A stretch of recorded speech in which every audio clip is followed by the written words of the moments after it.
Dicen que hay en nuestro interior voces, ¿no? Uno escucha voces interiores. Y esas voces interiores a veces no son buenas, no son tan... No nos quieren tanto esas voces interiores. Por eso dicen que uno puede acabar enfermando por culpa de esa voz interior mía que me dice siempre haces todo mal, nunca te resulta, eres un desastre, de nuevo lo hiciste, eres peor que tu hermano, es como no te quieren, nadie te acepta, todos te critican. ¿Ves? ¿A qué son voces que tenemos a veces? Y surgen ahí en el corazón. ¿Qué surgen estas voces? ¿De dónde vienen? Soy yo mismo que me trato mal, es verdad, me trato mal, entonces nos tratamos mal.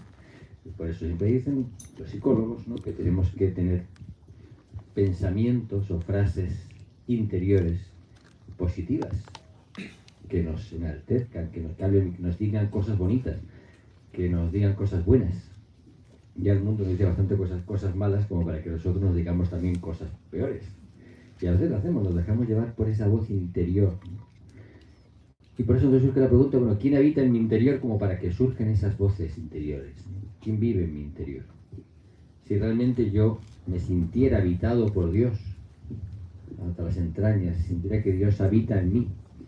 Es bonita la fiesta de hoy porque hoy justamente la fiesta es la inhabitación de Dios Trino, o sea, Dios toma morada en mí, quiere venir a mí. Y ya lo hace desde el día del bautismo. Cuando nosotros bautizamos en el nombre del Padre, del Hijo y del Espíritu Santo y le pedimos a Dios que tome posesión de ese niño, de ese bebé, de esa criatura, que habite en él Dios, que sea morada de Dios, y somos templo de Dios, ¿verdad? Por obra de Dios somos templo de Dios. Y no solamente eso, sino que además, como decía el padre Kenton, escuchábamos hace poco un texto, hablaba de eso y decía, somos templo de Dios aquí en la tierra, pero somos piedra del templo de Dios en el cielo. Somos piedras de ese templo de Dios en el cielo. Pero ya aquí en la tierra somos morada de Dios, somos templo de Dios. Y qué bonito pensar que una persona es templo de Dios. Entonces cuando estamos enojados con alguien, no vemos que sea templo de Dios. Todo lo contrario, ¿verdad? Vemos el demonio ahí. Vemos cualquier cosa menos a Dios.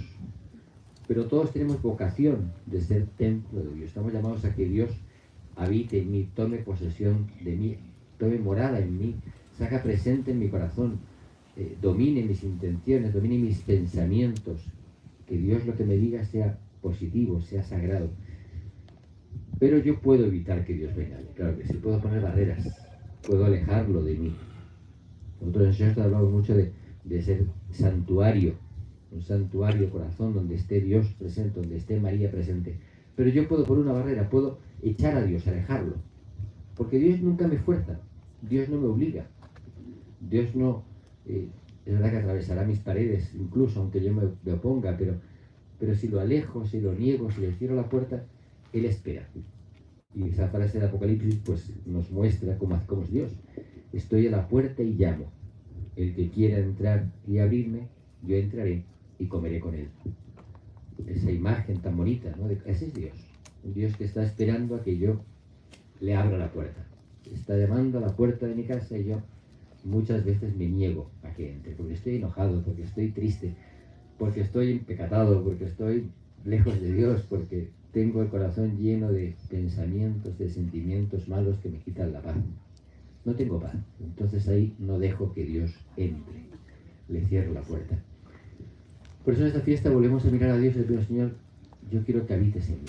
Me gustaría ser un hombre de la Trinidad. Qué bonita esta imagen, ¿no? Hombre de la Trinidad, un hombre trinitario, ¿no? Es una imagen del hombre que está lleno de Dios, que está tomado por Dios, que Dios tomó posesión de él. Esa es nuestra mejor, ¿no?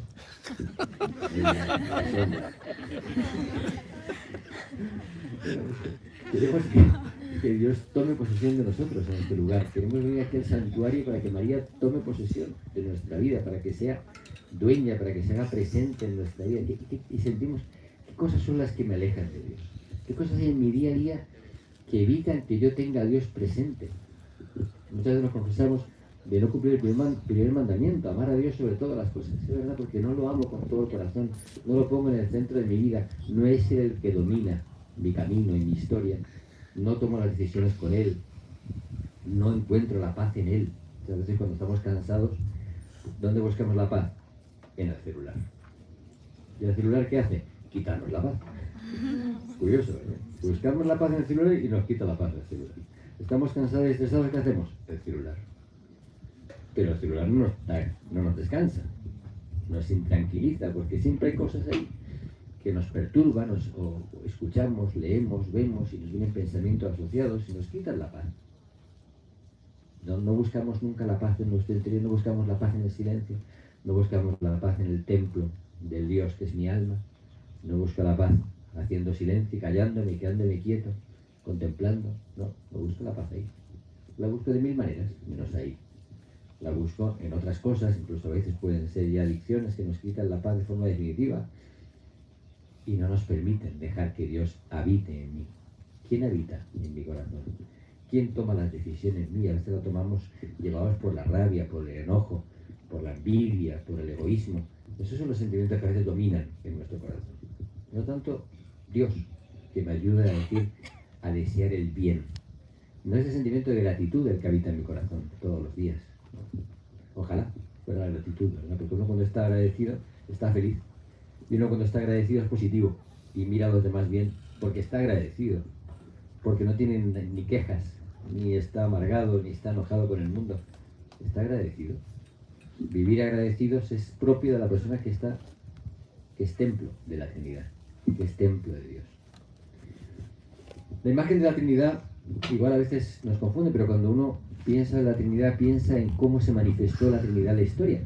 En realidad, Dios se manifestó justamente así en la historia. La primera imagen del pueblo de Israel es el Dios Padre. Y a veces se confunde y piensa que el Antiguo Testamento es un Dios juez. No, hay muchas imágenes de un Dios madre. Tan maternal que acoge como una madre acoge a su hijo, yo no te podría dejar nunca. La imagen del Dios del Antiguo Testamento es un Dios misericordioso, un Dios que acoge. Hay otras imágenes mezcladas, pero abunda un Dios misericordioso, un Dios Padre. Esa es la primera manifestación del pueblo de Israel. Y Abraham, cuando le dice, deja tu tierra, que yo te doy una tierra nueva, o cuando le dice a Moisés, libera al pueblo que está sufriendo y me conmueve, y quiero que tú lo liberes, Moisés. Esa es la imagen del pueblo, que es un Dios Padre. O esa del profeta, ¿no? Cuando va, el profeta Ezequiel, cuando va al desierto, te seduce como una esposa, la seduzco, te busco en el desierto. Esa es la imagen de un padre, de alguien protector, de alguien que cuida, de alguien que nos ama con locura.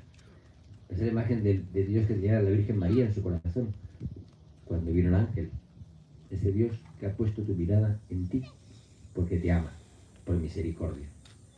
Esa es la imagen del Dios Padre, que tiene el pueblo judío, que tiene los apóstoles, que tiene Jesús, cuando habla de su Padre, que está en el cielo, y reza esa oración, que lo damos ya habitualmente y no damos importancia, pero que es la imagen, la fe en un Dios Padre.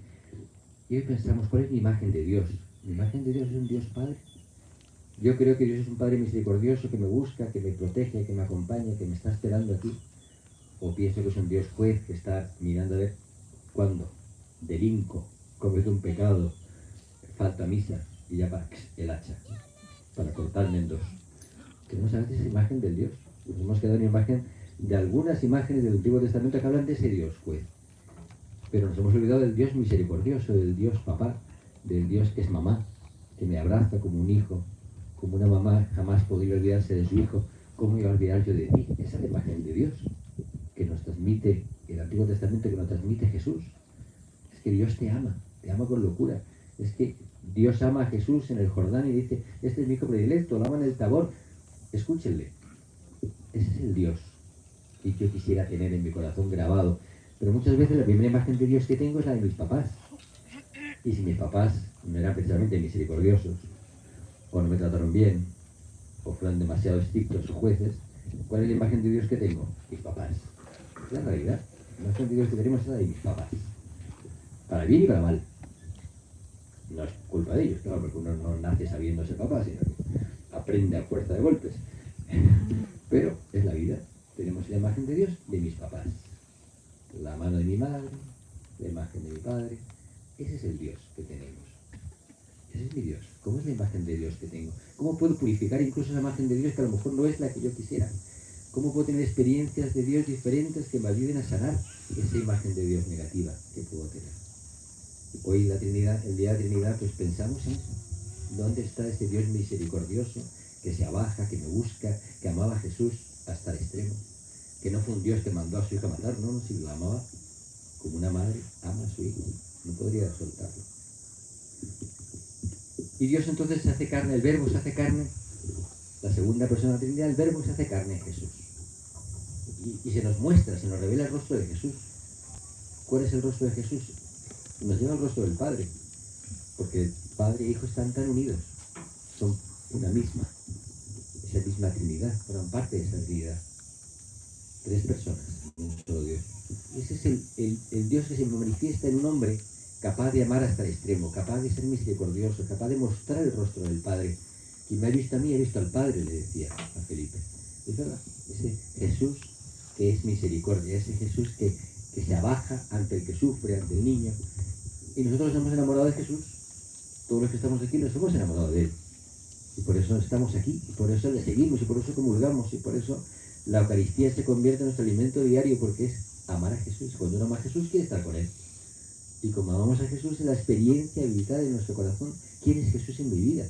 Y por eso me pregunto, bueno, ¿quién es Jesús en mi vida? ¿Cuál es mi historia de la Trinidad? La historia de la Trinidad mía es la que tiene que ver con la imagen de Dios, del Hijo y del Espíritu. ¿Cuál es mi relación con Jesús? ¿Cómo es mi relación con Jesús? ¿Cómo la cuido? ¿Cómo protejo a Jesús? ¿Cómo escucho su palabra? ¿Cómo leo el Evangelio? ¿Cómo comulgo? ¿Cómo experimento la confesión como un sacramento de la misericordia? ¿Cómo hablo con Él? ¿Cómo lo abrazo? ¿Cómo lo tengo dentro de mí? Esa es la misericordia de Jesús que viene a mí, que se acerca a mí. Padre e Hijo. Y aquí en cada Eucaristía se nos hace presente, la Eucaristía es una celebración y una oración trinitaria totalmente. Le decimos al Padre, en el Hijo y en la fuerza del Espíritu. ¿Cómo se manifiesta el Espíritu Santo? Pues lo sabemos. Cuando Jesús asciende, les enviará el Espíritu Santo, y hace una semana celebramos la fiesta de Pentecostés, y el Espíritu Santo vino, y el Espíritu Santo sigue viniendo hoy, ocurren nuevos Pentecostés en muchos lugares. Allí donde 2 o 3 se reúnen en mi nombre, ahí se manifiesta la fuerza del Espíritu. Y lo hemos experimentado tantas veces en nuestra vida cuando imploramos el Espíritu Santo. Ayúdame, ¿qué tengo que decir? ¿Cómo tengo que defenderme? ¿Cómo tengo que llenarme de ti? A veces cuando estamos tristes, ¿no? Necesito la fuerza del Espíritu, que es una fuerza que me da alegría, que me da vida, que me saca de mi rutina, que me mueve a tomar decisiones, que despierta cosas en mí que no estaban antes. ¿Quién las despierta? El Espíritu Santo. Cuando el Espíritu Santo despierta cosas en mí nuevas. Es la fuerza del Espíritu y me hace decir cosas que no estaban en mí. Las provoca Él. Los sacerdotes, cada vez que predicamos, imploramos el Espíritu Santo a ver si nos ilumina, claro, porque si no, cualquier cosa, pero necesitamos que Él ilumine, que Él diga algo en nosotros. Pero cualquiera de ustedes, cuando va a hablar de Jesús, implora al Espíritu Santo para que nos dé palabras que vienen de Él. El Espíritu Santo es el que nos hace capaz de comunicarnos con los demás. El Espíritu Santo nos lleva a perdonar a los demás. Es la fuerza del Espíritu que perdona en nosotros. ¿Cuál es mi relación con el Espíritu Santo? Debería ser diaria, cotidiana, algo habitual. Espíritu Santo, ven a mí, dame fuerzas para ver qué tengo que decir. Porque a veces decimos lo peor, las peores cosas. Porque el pensamiento es negativo. En lugar de, el Espíritu Santo nos dice, cállate, cálmate, y no nos calmamos.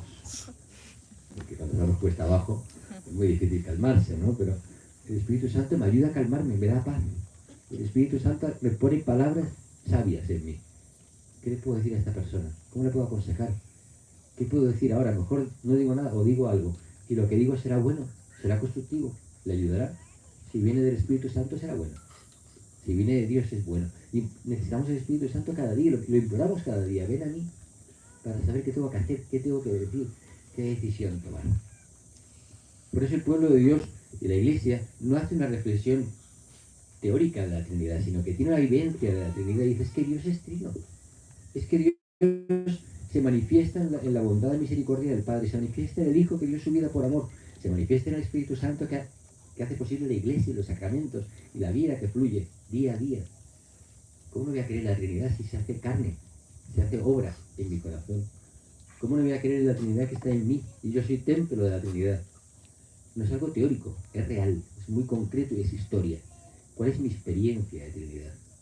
Nos preguntamos en el corazón, ¿cuál es mi vivencia del Espíritu Santo, mi vivencia de Cristo, mi vivencia del Padre? Ese es el Dios trino, así me habla Dios. ¿Y dónde está María? María es aquella que nos abre al mundo de la Trinidad. Por eso a través de la alianza de amor nos abrimos al mundo trinitario. Y María es la que nos lleva al corazón de su Hijo, la que nos lleva al amor misericordioso del Padre y la que implora con nosotros el Espíritu Santo. Por eso tenemos tanto amor a María y por eso venimos aquí al santuario a implorar esa gracia de María que nos ayude a caminar en la presencia de la Trinidad, del Dios Trino, como ella, porque ella fue templo de la Trinidad. Ella fue hija del Padre, madre del Hijo y esposa del Espíritu Santo. Ella fue el templo trinitario por excelencia. Por eso la miramos a ella para aprender. ¿Qué tengo que hacer? Vaciarme. Claro, sí, vaciarme primero, como ella. Vaciarme de tantas cosas que me llenan de, pensamientos negativos, que me quitan la paz, que me llenan de porquería en realidad.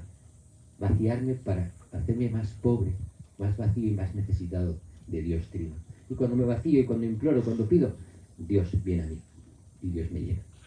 Le pedimos en esta fiesta de la Trinidad que nos haga templo del Espíritu, templo del Padre, templo del Hijo, que nos haga capaces simplemente de ser ese cauce que permita que Dios llegue a muchos corazones. Y que al encontrarse con nosotros muchos toquen el cielo. Toquen el cielo. Qué bonito esa imagen. Podemos tener el cielo dentro o el infierno dentro. Es una decisión del corazón humano. Yo puedo dejar que venga el cielo a mí o puedo dejar que venga el infierno. Es muy fácil. Mis decisiones marcan lo que voy a hacer en mi vida. Cuando dejo que venga el cielo a mí, cuando dejo que entre Dios en mí, mi vida y mi entorno y mi familia y mi mundo cambian. Cuando dejo que entre el infierno, pues mi mundo cambia para mal. Y el demonio se mete ahí y habita en mí. Y me dice cosas tan negativas que provocan mal a mi alrededor. Vamos a pedir al Señor que nos haga templo del Espíritu, templo donde está el Padre Dios y templo donde vive Jesús, para que podamos así irradiar ese amor en ese medio del mundo.